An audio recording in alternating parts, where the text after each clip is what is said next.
10वां अध्याय भागवत के 10 लक्षण। श्री शुकदेव जी कहते हैं, परीक्षित, भागवत पुराण में सर्ग, विसर्ग, स्थान, पोषण, ऊति, मनवंतर, ईशानुकथा, निरोध, मुक्ति और आश्रय, इन 10 विषयों का वर्णन है। इनमें जो 10वां आश्रय तत्व है उसी का ठीक ठीक निश्चय करने के लिए कहीं श्रुति से, कहीं तात्पर्य से और कहीं दोनों के अनुकूल अनुभव से महात्माओं ने अन्य 9 विषयों का बड़ी सुगम रीति से वर्णन किया है। ईश्वर की प्रेरणा से गुणों में शोभ होकर रूपांतर होने से जो आकाश आदि पंचभूत, शब्द आदि तन्मात्राएं, इंद्रियां, अहंकार और महत तत्व की उत्पत्ति होती है उसको सर्ग कहते हैं। उस विराट पुरुष से उत्पन्न ब्रह्मा जी के द्वारा जो विभिन्न चराचर सृष्टियों का निर्माण होता है उसका नाम है विसर्ग। प्रतिपद नाश की और बढ़ाने वाली सृष्टि को एक मर्यादा में स्थिर रखने से भगवान विष्णु की जो श्रेष्ठता सिद्ध होती है उसका नाम स्थान है। अपने द्वारा सुरक्षित सृष्टि में भक्तों के ऊपर उनकी जो कृपा होती है उसका नाम है पोषण। मनवंतरों के अधिपति जो भगवत भक्ति और प्रजा पालन रूप धर्म का अनुष्ठान करते हैं उसे मनवंतर कहते हैं। जीवों की वे वासनाएं जो कर्म के द्वारा उन्हें बंधन में डाल देती है ऊति नाम से कही जाती है। भगवान के विभिन्न अवतारों की और उनके प्रेमी भक्तों की विविध आख्यानों से युक्त गाथाएं ईश कथा हैं। जब भगवान योग निद्रा स्वीकार करके शयन करते हैं तब इस जीव का अपनी उपाधियों के साथ उनमें लीन हो जाना निरोध है।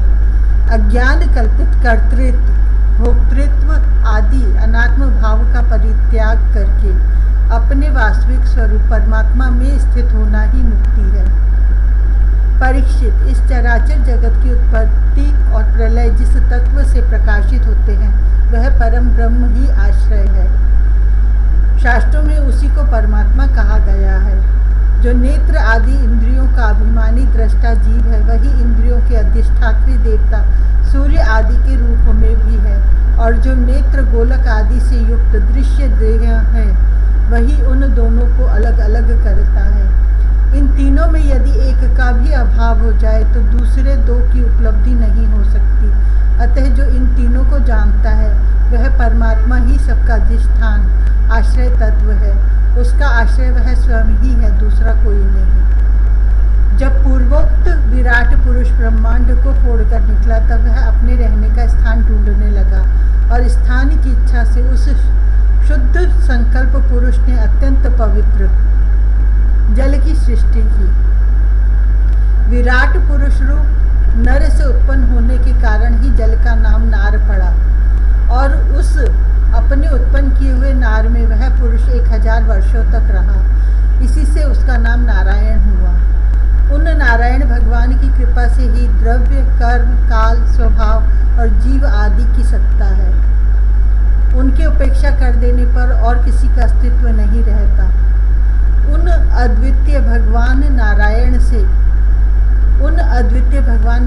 ने योग निद्रा से जगकर अनेक होने की इच्छा की।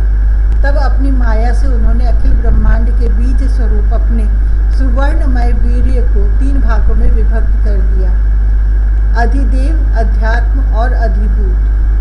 परीक्षित, विराट पुरुष का एक ही वीर्य 3 भागों में कैसे विभक्त हुआ सो सुनो।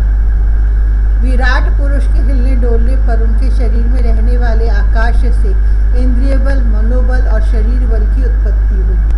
उनसे इन सब का राजा प्राण उत्पन्न हुआ। जैसे सेवक अपने स्वामी राजा के पीछे पीछे चलते हैं वैसे ही सबके शरीरों में प्राण के प्रबल रहने पर ही सारी इंद्रियां प्रबल रहती हैं, और जब वह सुस्त पड़ जाता है तब सारी इंद्रियां भी सुस्त हो जाती हैं। जब प्राण जोर से आने जाने लगा तब विराट पुरुष को भूख प्यास का अनुभव हुआ।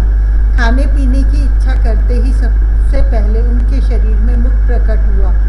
मुख से तालु और तालु से रसनेन्द्रिय प्रकट हुई। इसके बाद अनेकों प्रकार के रस उत्पन्न हुए जिन्हें रसना ग्रहण करती है। जब उनकी इच्छा बोलने की हुई तब अवाक इंद्रिय उसके अधिष्ठात्री देवता अग्नि और उनका विषय बोलना, ये तीनों प्रकट हुए। इसके बाद बहुत दिनों तक उस जल में ही वे रुके रहे। श्वास के वेग से नासिका छिद्र प्रकट हो गए। जब उन्हें सूंघने की इच्छा हुई तब उनकी नाक घ्राणेन्द्रिय आकर बैठ गई और उसके देवता गंध को फैलाने वाले वायुदेव प्रकट हुए। पहले उनके शरीर में प्रकाश नहीं था। फिर जब उन्हें अपने को और दूसरी वस्तुओं को देखने की इच्छा हुई तब नेत्रों के छिद्र, उनका अधिष्ठाता सूर्य और नेत्रेंद्रिय प्रकट हो गए। इन्हीं से रूप का ग्रहण होने लगा। जब वेद रूप ऋषि विराट पुरुष की स्तुतियों के द्वारा जगाने लगे तब उन्हें सुनने की इच्छा हुई। उसी समय कान, उनकी अधिष्ठात्री देवता, दिशाएं और श्रोत्रेंद्रिय प्रकट हुई। इसी से शब्द सुनाई पड़ता है। जब उन्होंने वस्तुओं की कोमलता, कठिनता, हल्कापन, भारीपन, उष्णता और शीतलता आदि जाननी चाहिए तब उनके शरीर में चर्म प्रकट हुआ। पृथ्वी में से जैसे वृक्ष निकल आते हैं उसी प्रकार उस चर्म में रोएं पैदा हुए और उसके भीतर बाहर रहने वाला वायु भी प्रकट हो गया। स्पर्श ग्रहण करने वाली त्वचा इंद्रिय भी साथ ही साथ शरीर में चारों ओर लिपट गई और उससे उन्हें स्पर्श का अनुभव होने लगा। जब उन्हें अनेकों प्रकार के कर्म करने की इच्छा हुई तब उनके हाथ उगाए। उन हाथों में ग्रहण करने की शक्ति हस्तेंद्रिय तथा उनके अधिदेवता इंद्र प्रकट हुए और दोनों के आश्रय से होने वाला ग्रहण रूप कर्म भी प्रकट हो गया। जब उन्हें अभिष्ट स्थान पर जाने की इच्छा हुई तब उनके शरीर में पैर उगाए। चरणों के साथ ही चरण इंद्रिय के अधिष्ठाता रूप में वहाँ स्वयं यज्ञ पुरुष भगवान विष्णु स्थित हो गए और उन्हीं में चलना रूप कर्म प्रकट हुआ। मनुष्य इसी चरणेन्द्रिय से चलकर यज्ञ सामग्री एकत्र करते हैं। संतान, रति और स्वर्ग भोग की कामना होने पर विराट पुरुष के शरीर में लिंग की उत्पत्ति हुई। उसमें उपस्थेंद्रिय और प्रजापति देवता तथा इन दोनों के आश्रय रहने वाले कामसुख का आविर्भाव हुआ। जब उन्हें मल त्याग की इच्छा हुई तब गुदा द्वार प्रकट हुआ। तत्पश्चात उसमें पायु इंद्रिय और मित्र देवता उत्पन्न हुए। इन्हीं दोनों के द्वारा मल त्याग की क्रिया संपन्न होती है। अपान मार्ग द्वारा एक शरीर से दूसरे शरीर में जाने की इच्छा होने पर नाभि द्वार प्रकट हुआ। उससे अपान और मृत्यु देवता प्रकट हुए। इन दोनों के आश्रय से ही प्राण और अपान का विचय यानी मृत्यु होती है। जब विराट पुरुष का अन्न जल ग्रहण करने की इच्छा हुई तब कोक, आंतें और नाड़ियां उत्पन्न हुई। साथ ही कुक्षी के देवता समुद्र, नाड़ियों के देवता नदियां एवं तुष्टि और पुष्टि, ये दोनों उनके आश्रित विषय उत्पन्न हुए। जब उन्होंने अपनी माया पर विचार करना चाहा तब हृदय की उत्पत्ति हुई। उससे मन रूप इंद्रिय और मन से उसका देवता चंद्रमा तथा विषय कामना और संकल्प प्रकट हुए। विराट पुरुष के शरीर में पृथ्वी, जल और तेज से 7 धातुएं प्रकट हुई। त्वचा, चर्म, मांस, रुधिर, मेद, मज्जा और अस्थि। इसी प्रकार आकाश, जल और वायु से प्राणों की उत्पत्ति हुई। श्रोत्र आदि सब इंद्रियां शब्द आदि विषयों को ग्रहण करने वाली हैं। वे विषय अहंकार से उत्पन्न हुए हैं। मन सब विकारों का उत्पत्ति स्थान है और बुद्धि समस्त पदार्थों का बोध कराने वाली है। मैंने भगवान के इस स्थूल रूप का वर्णन तुम्हें सुनाया है। ये बाहर की ओर से पृथ्वी, जल, तेज, वायु, आकाश, अहंकार, महत्तत्व और प्रकृति, इन 8 आवरणों से घिरा हुआ है। इससे परे भगवान का अत्यंत सूक्ष्म रूप है। वह अव्यक्त, निर्विशेष, आदि, मध्य और अंत से रहित और नित्य है। वाणी और मन की वहाँ तक पहुँच नहीं है। मैंने तुम्हें भगवान के स्थूल और सूक्ष्म, व्यक्त और अव्यक्त जिन 2 रूपों का वर्णन सुनाया है, ये दोनों ही भगवान की माया के द्वारा रचित हैं। इसलिए विद्वान पुरुष इन दोनों को ही स्वीकार नहीं करते। वास्तव में भगवान निष्क्रिय है। अपनी शक्ति से ही वे सक्रिय बनते हैं। फिर तो वे ब्रह्मा का यह विराट रूप धारण करके वाच्य और वाचक, शब्द और उसके अर्थ के रूप में प्रकट होते हैं और अनेकों नाम, रूप तथा क्रियाएं स्वीकार करते हैं। परीक्षित, प्रजापति, मनु, देवता, ऋषि, पितर, सिद्ध, चारण, गंधर्व, विद्याधर, असुर, यक्ष, किन्नर अप्सराएं, नाग, सर्प, किम पुरुष, उरग, मातृकाएं, राक्षस, पिशाच, प्रेत, भूत, विनायक, कुष्मांड, उन्माद, वेताल, यातुधान, ग्रह, पक्षी, मृग, पशु, वृक्ष, पर्वत, सरीसर्प इत्यादि जितने भी संसार में नाम रूप हैं सब भगवान के ही हैं। संसार में चर और अचर भेद से दो प्रकार के तथा जरायुज, अंडज, स्वेदज और उद्भिज भेद से चार प्रकार के जितने भी जलचर, थलचर और आकाशचारी प्राणी हैं सब के सब शुभ अशुभ और मिश्रित कर्मों के तदनुरूप फल हैं। सत्व की प्रधानता से देवता, रजोगुण की प्रधानता से मनुष्य और तमोगुण की प्रधानता से नारकीय योनियां मिलती हैं। इन गुणों में भी जब एक गुण दूसरे दो गुणों से अभिभूत हो जाता है तब प्रत्येक गति के तीन भेद और हो जाते हैं।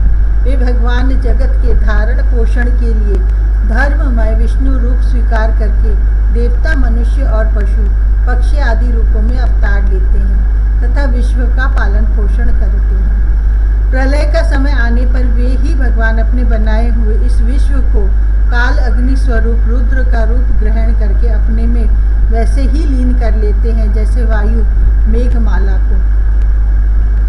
परीक्षित, महात्माओं ने अचिंत्यैश्वर्य भगवान का इसी प्रकार वर्णन किया है, परंतु तत्वज्ञानी पुरुषों को केवल इस सृष्टि पालन और प्रलय करने वाले रूप में ही उनका दर्शन नहीं करना चाहिए, क्योंकि वे तो इससे परे भी हैं। सृष्टि की रचना आदि कर्मों का निरूपण करके पूर्ण परमात्मा से कर्म या कर्तापन का संबंध नहीं जोड़ा गया है। वह तो माया से आरोपित होने के कारण कर्तृत्व का निषेध करने के लिए ही है। यह मैंने ब्रह्मा जी के महाकल्प का अवान्तर कल्पों के साथ वर्णन किया है। सब कल्पों में सृष्टि कर्म एक सा ही है। अंतर है तो केवल इतना ही कि महाकल्प के प्रारंभ में प्रकृति से क्रमशः महत्त्व आदि की उत्पत्ति होती है और कल्पों के प्रारंभ में प्राकृत सृष्टि तो ज्यों की त्यों रहती ही है।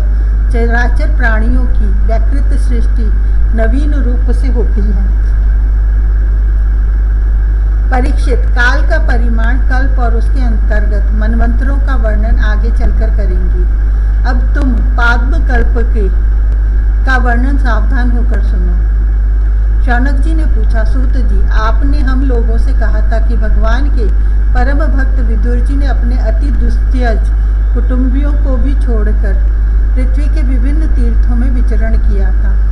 उस यात्रा में मैत्रेय ऋषि के साथ अध्यात्म के संबंध में उनकी बातचीत कहाँ हुई तथा मैत्रेय जी ने उनके प्रश्न करने पर किस तत्व का उपदेश किया। सूत जी, आपका स्वभाव बड़ा सौम्य है, आप विदुर जी का वह चरित्र हमें सुनाइए। उन्होंने अपने भाई बंधुओं को क्यों छोड़ा और फिर उनके पास क्यों लौट आए। सूत जी ने कहा, शौनक आदि ऋषियों, राजा परीक्षित ने भी यही बात पूछी थी। उनके प्रश्नों के उत्तर में श्री सुखदेव जी महाराज ने जो कुछ कहा था वही मैं आप लोगों से कहता हूँ, सावधान होकर सुनिए। इति द्वितीय स्कंध समाप्त। हरि ओम तत्सत।